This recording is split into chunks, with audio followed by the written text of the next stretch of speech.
মিষ্টি কুমড়ো আর কাঁচা ডিম দিয়ে বানিয়ে নাও অসাধারণ স্বাদের এই রেসিপিটা।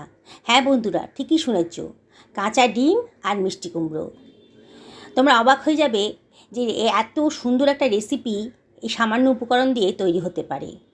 পুরো পরিবারের ডিনারই বলো, লাঞ্চই বলো, একেবারে পারফেক্ট রেসিপি।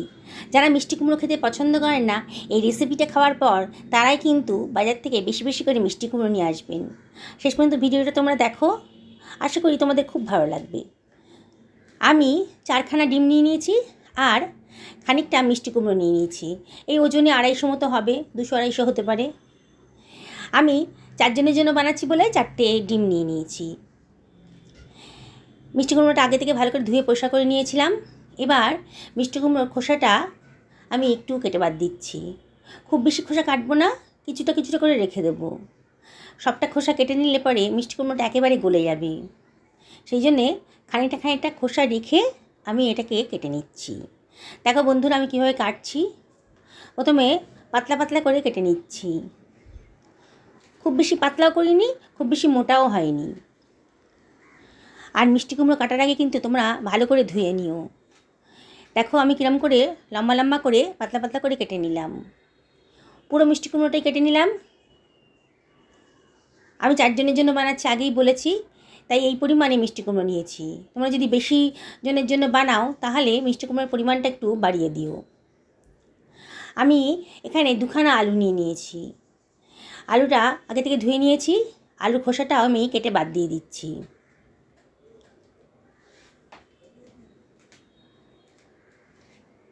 এবার আলুটাকে প্রথমে খুব পাতলাও না খুব মোটাও না করে কেটে নিচ্ছি। দেখো, তারপরে মাঝখান দিয়ে চিড়ে এরকম করে কেটে নিচ্ছি। ভিডিওতে যেমন দেখাচ্ছি, খুব বেশি পাতলাও হয়নি আর খুব বেশি মোটাও হয়নি। দেখো আলুটা আমার কাটা হয়ে গেল। এবারে আমি 3খানা পেঁয়াজ নিয়ে নিয়েছি। পেঁয়াজের খোসা আগে থেকে কেটে বাদ দিয়ে দিয়েছি। পেঁয়াজের মাঝের ওপরে অংশটা আর কি কেটে বাদ দিয়ে দিলাম। দিয়ে পেঁয়াজটাকে আমি কুচি কুচি করে কেটে নেব। আমি এখানে 3খানা পেঁয়াজ নিয়েছি। এই যে রান্নাটা করবো না, তাতে পেঁয়াজের পরিমাণটা একটু বেশিই লাগে, এই জন্য 3খানা পেঁয়াজ নিয়েছি। পেঁয়াজটা তোমরা গ্রেট করেও নিতে পারো। আমি এখানে খুব ছোটো ছোটো করে কেটে নিচ্ছি। আমি 2খানা টমেটো নিয়ে নিয়েছি, মাঝারি সাইজে 2খানা টমেটো নিয়েছি। টমেটোটাকেও একটু বড় বড় করে কেটে নিচ্ছি। দেখো কীভাবে কাটলাম। টমেটোটা কিন্তু আমি আগে থেকে ধুয়ে পরিষ্কার করে নিয়েছিলাম। সমস্ত সবজি কাটার আগে ভালো করে ধুয়ে নেবে। অনেক রাসায়নিক দেওয়া হয়, কীটনাশক দেওয়া হয় সবজির মধ্যে, তাই পরিষ্কার করে ধুয়ে নিতে হবে। দেখো আমার টমেটোটাও কিন্তু কাটা হয়ে গেছে। একটু বড় বড় সাইজের করেই রাখলাম টমেটোটা। একটা ফ্রাই প্যান গরম করতে দিয়ে দিয়েছি। এখানে দিয়ে দিলাম 2 টেবিল চামচ মতো সর্ষের তেল। আজকে সর্ষের তেল দিয়েই রান্নাটা করব। তোমরা যে কোনো কুকিং অয়েল ব্যবহার করতে পারো। তেলটা গরম হয়ে যাওয়ার পর আমি দিয়ে দিলাম কেটে রাখা আলুটা। আলুটা দেওয়ার পর আর দিয়ে দিচ্ছি 1/2 টেবিল চামচ মতো লবণ। আর দিয়ে দিচ্ছি 1/2 টেবিল চামচ মতো হলুদের গুঁড়ো। এবার এটাকে নাড়াচাড়া করে একটু ভাজা ভাজা মতো করে নেব। আলুটা শক্ত আছে বলে আলুটা আগে দিলাম। দেখো আমি মিনিটখানেক কিন্তু নাড়াচাড়া করে ভেজে নিচ্ছি। এবার দিয়ে দিলাম কেটে রাখা মিষ্টি কুমড়োটা। মিষ্টি কুমড়োটা দিয়েও আমি আবার একটু ভাজা ভাজা মতো করে নেব। আলু মিষ্টি কুমড়ো একসাথেই সব একটু ভাজা ভাজা মতো করে নেব।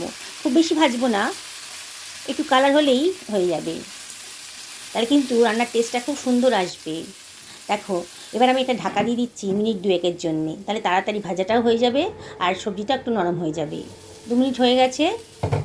দেখো আমার কিন্তু মিষ্টি কুমড়ো আর আলুটা একটু কালারটা চেঞ্জ হয়ে গেছে, দেখেই বোঝা যাচ্ছে কালারটা চেঞ্জ হয়ে গেছে।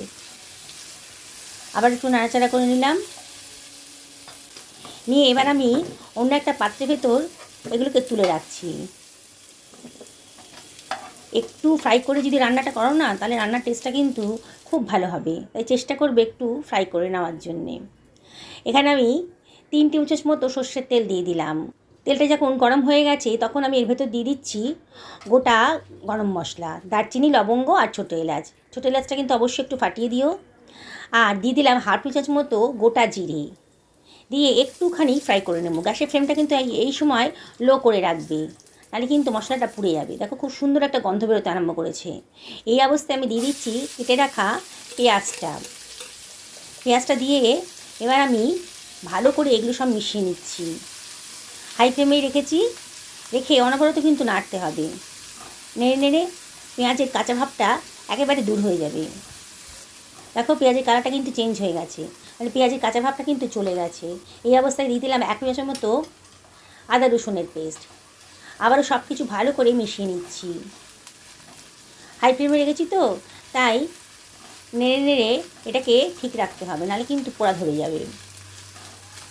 দেখো বেশ ভাজা ভাজির মতো হয়ে গেছে। যখন গ্যাসের ফ্লেমটা একদম কমিয়ে দিয়েছি, দিয়ে এই অবস্থায় দিয়ে দিলাম 1 চামচ মতো হলুদের গুঁড়ো, 1 টেবিল চামচ ধনের গুঁড়ো, 1 টেবিল চামচ জিরের গুঁড়ো, আর 1 টেবিল চামচ লঙ্কার গুঁড়ো। লঙ্কার পরিমাণটা কিন্তু নিজেদের পছন্দ মতো দেবে।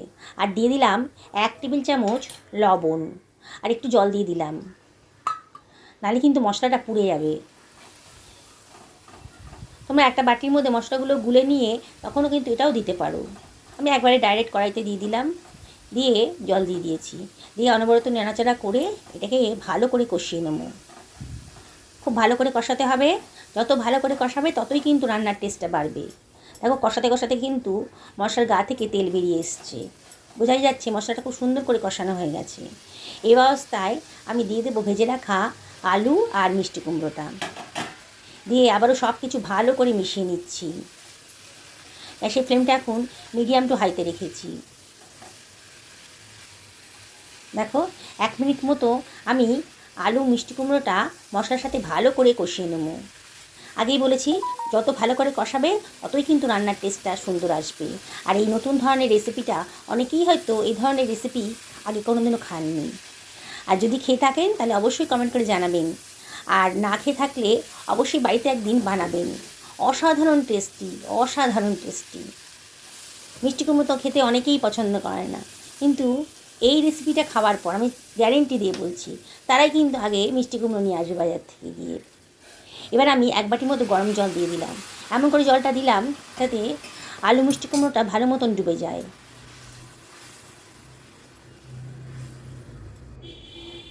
সব কিছু আবারও ভালো করে মিশিয়ে নিচ্ছি, নিয়ে এটাকে আমি ঢাকা দিয়ে রান্না করব 10 মিনিটের জন্যে, একেবারে মিডিয়াম টু লো ফ্লেমে। 5 মিনিট বাদে ঢাকাটা খুলেছি, ঢাকাটা খুলে একটু নাড়াচাড়া করে দিচ্ছি।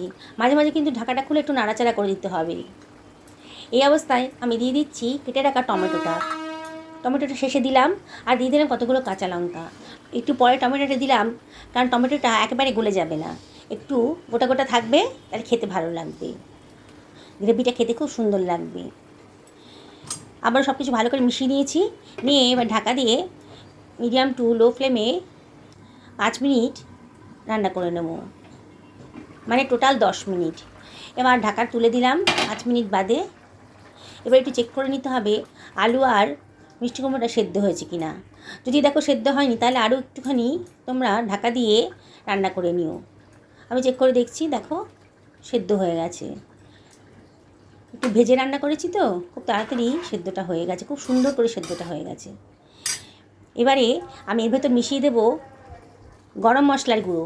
পরে আর বেশি নাড়াচাড়া করতে পারবো না তো, তাই আগেই গরম মশলার গুঁড়োটা দিয়ে দিলাম, দিয়ে সব কিছু ভালো করে মিশিয়ে নিচ্ছি। দেখো সব কিছু ভালো করে মেশানো হয়ে গেছে। এইবারে আমি একটা বাটির মধ্যে ফাটিয়ে রেখেছিলাম, আস্তে করে ডিমটা দিয়ে দিচ্ছি। এই সব অবস্থায় কিন্তু গ্যাসের ফ্লেমটা লোতে রেখে দেবে। বন্ধুরা আমি বলি কি, ডিমগুলো তোমরা বাটিতেই ফাটিয়ে নিও, কেন একবারে ডাইরেক্ট যদি কড়াইতে দাও, কোনো বাই চান্স যদি কোনো খোলা পড়ে যায়, ডিমের খোলা যদি পড়ে যায় রান্নার মধ্যে, তাহলে কিন্তু রান্নাটা একেবারে নষ্ট হয়ে যাবে। সেই জন্যে বাটিতে ডিমটা ফাটিয়ে আস্তে করে দিয়ে দাও। আর পরপর সঙ্গে সঙ্গে ডিমগুলো দিও না, একটা ডিম ছাড়ার খানিকক্ষণ বাদে আর একটা ডিম দিও।